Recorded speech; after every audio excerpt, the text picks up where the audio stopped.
Studies Section 4, Data Representation. Introduction. In the previous lessons, we have discussed the definition of basic concepts. We have also discussed how to plan our research work and how to collect our data. In this lecture, we shall examine how best to organize and present the data. The first section of the lecture deals with the use of tables to represent data, while the second section examines the use of diagrams for the same purpose. Objectives. At the end of this lecture, students should be able to 1. Manage and organize raw data by tabulating and grouping them as the case may be. 2. Present the major ideas of the data on a chart for easy understanding. 3. Link and practicalize the knowledge acquired in the previous lectures. Pre-test. To be taken before you read this lecture: 1. Numerical data are better organized by A. Tabulating them, B. Leaving them in raw form, C. Throwing part of them away, D. None of the above. 2. All the following are ways of presenting data diagrammatically except A. Pictogram, B. Histogram, C. Barograms, D. Pie chart. 3. The major difference between a bar chart and a histogram is that A. Bar chart uses class limits while histogram uses class boundaries. B. Bar chart uses class boundaries while histogram uses class limits. C. All of the above. D. None of the above. 4. The plot of cumulative frequencies against the class boundary is known as A. Ogive or less than curve, B. Ogive or less than curve, C. Ugive or less than curve, D. Ogevu or less than curve. 5.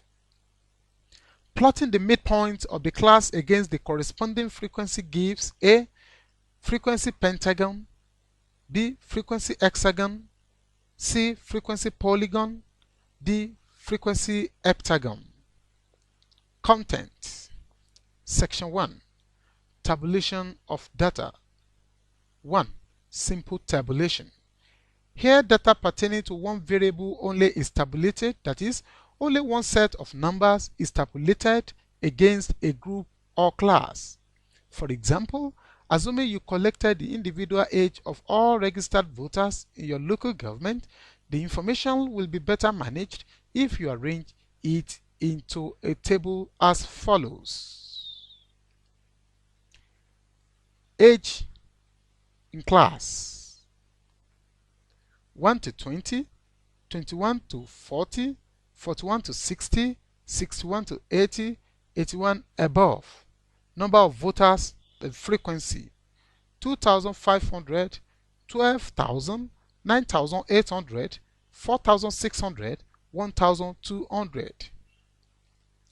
The first column is called the class limit because you have grouped the voters into different age brackets. The second column is called the frequency column, which gives the actual number of voters in each age bracket. 2. Complex tabulation. At times, you may want to record several variables about your respondents on the same tables. In this case, you subdivide the table into different categories or parts.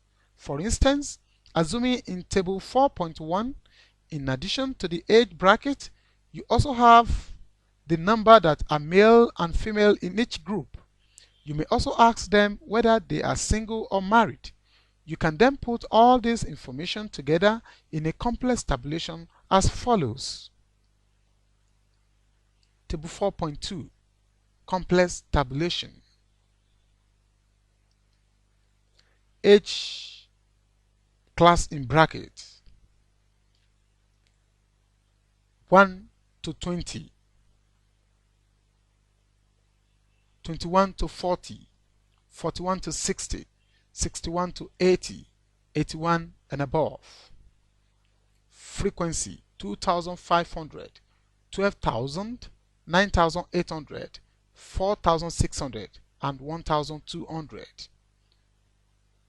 Male, married, 0, 3,500, 4,800. Male, married, 0, 3,500, 4,800, 1,600, 750. Single, 800, 4,500, 200, 0, 0.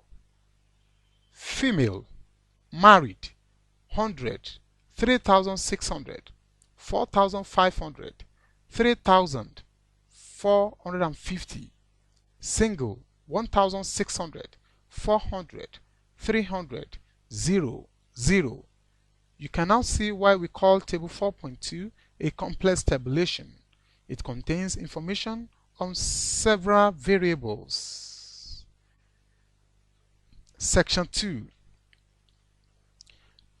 Diagrammatic representation. The various forms of diagrammatic representation are discussed in this section. 1. Pictogram. This is a means of using symbols or pictures to represent data. The symbols or pictures chosen often bear direct relationship with the concept being portrayed. 2. Bar chart. This is a diagrammatic representation used for qualitative data consisting of separated vertical bars of equal width whose heights are drawn proportional to the frequencies of the class they represent. It is a plot of the class limit against the frequencies. 3. Pie chart. A pie chart displays qualitative data pictorially. It consists of drawing a circle and dividing it up into sectors of a particular size corresponding to the frequencies of the classes being considered. See the illustration below. 4. Histogram. The histogram is a diagrammatic representation used for quantitative data consisting of continuous, joined vertical bars meeting at class boundaries, the areas contained by the bars being drawn proportional to the frequencies of the classes they represent.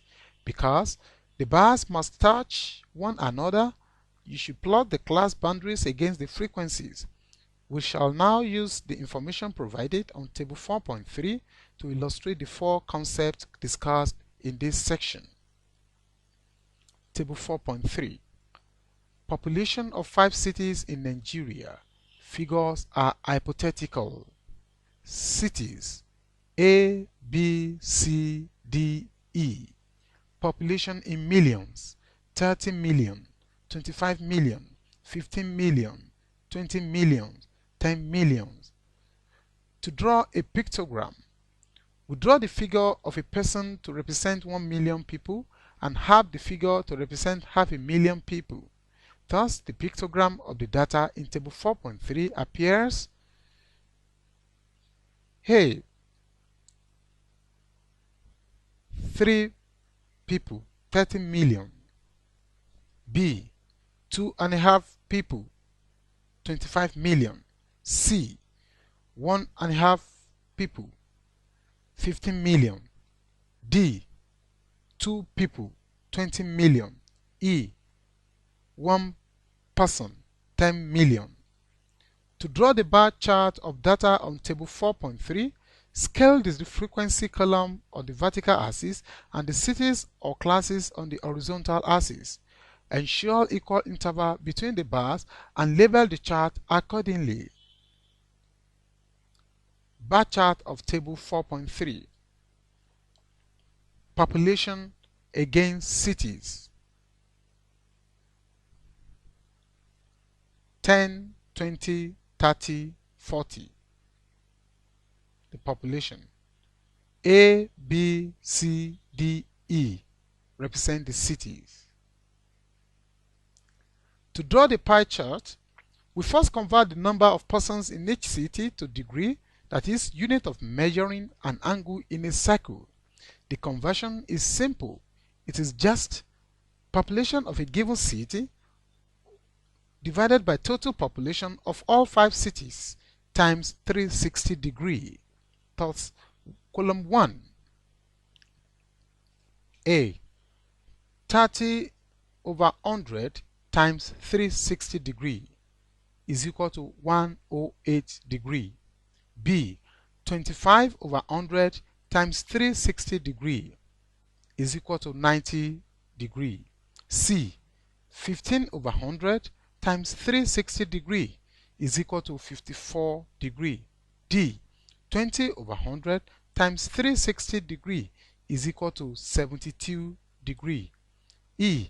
10 over 100 times 360 degree is equal to 36. Total of column 3 gives 360 degree. Note that adding column 3 together, you must arrive at 360 degree. Otherwise, go back to the computation and check for the mistakes. Next, draw a circle and divide it into sectors, each sector representing each value in column 3.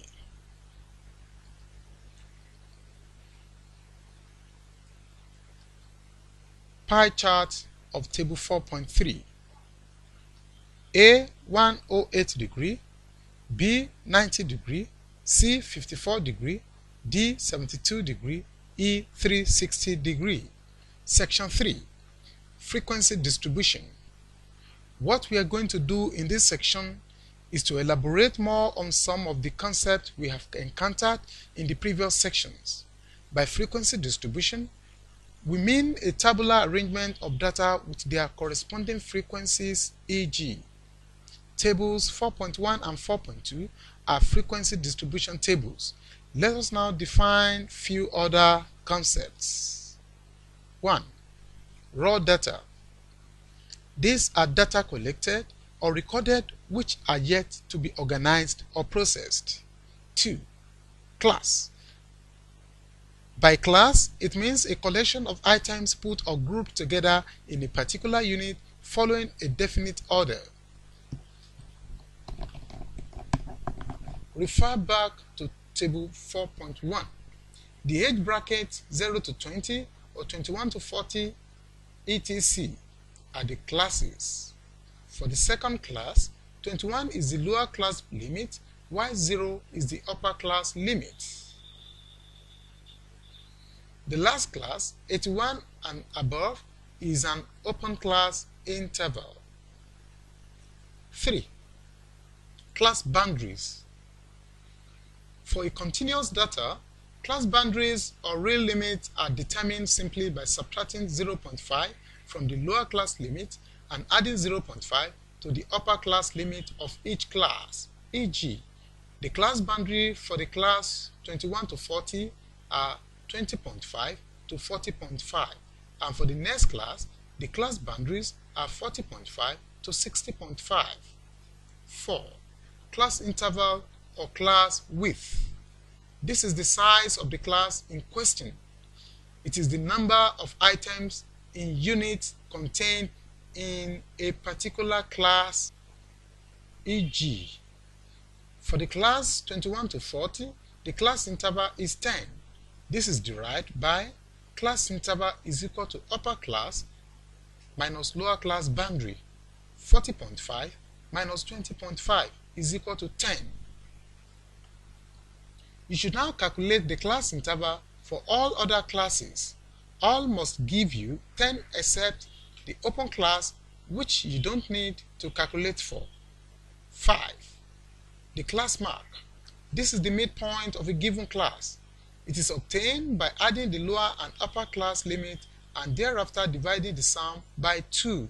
E.g., for the second class in table 4.1, the class mark is class mark x is equal to 21 plus 40 over 2 is equal to 61 over 2 is equal to 35.5.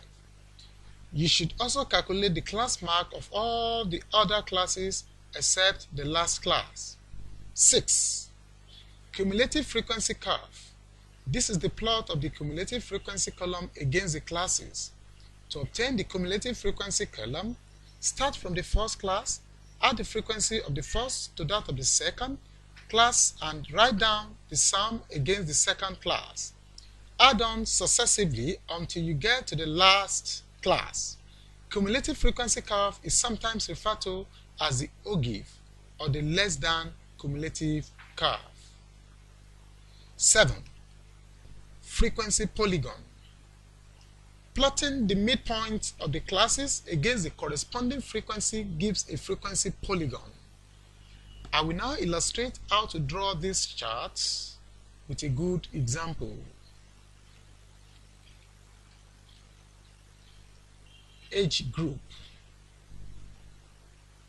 10 to 19, 20 to 29, 30 to 39, 40 to 49, 50 to 59. Number of votes: 9, 17, 25, 19, 10. Calculate 1. The lower and upper class boundaries. 2. The class width. 3. Construct the cumulative frequency table. 4. Plot the ogive and frequency polygon. 5. Draw the histogram. Solution: 1. See column 4 in 3 below. The procedure is to subtract 0.5 from the lower class limit and add 0.5 to the upper class limit of column 1. 2. Class width is equal to upper minus lower class boundaries is equal to 19.5 minus 9.5 is equal to 10 units. It is the same result for all other classes. Column 1. Age group class in brackets: 10 to 19, 20 to 29, 30 to 39, 40 to 49, 50 to 59. Column 2.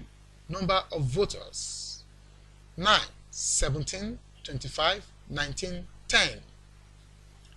Column 3. Cumulative frequency: 9, 26, 51, 70, 80.